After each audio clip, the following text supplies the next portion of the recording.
Вот этот конченый сейчас, вот он, я про него по-другому не могу сказать, Махсат. Сейчас вот они мне палец сломали, вот этот. Обращаюсь в вышестоящие органы, СБ МВД. Пожалуйста, разобраться. Представьте по форме. Алмакунов фамилия. Ага. Палец зачем вы мне сломаете? Вот сейчас при свидетелях. Вот, бляха, вот свидетели стоят.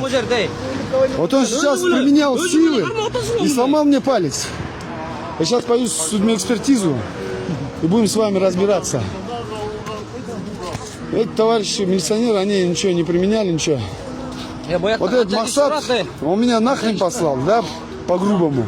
Второй раз в моей жизни он попадается. Я ему сказал, здравия желаю, он мне сказал, а я тебе не желаю. Ну, сказал, пошутил, все. На этом он меня послал, просто сказал, пошел ты нах. Вот это вот. Он мне палец сломал сейчас. Ты сам знаешь, что ты сломал, сейчас почувствовал уже сам. Ты сейчас сам почувствовал, вот при свидетелях, да? А за палец он мне сломал. Харсан, подожди, извините меня, подожди. Да?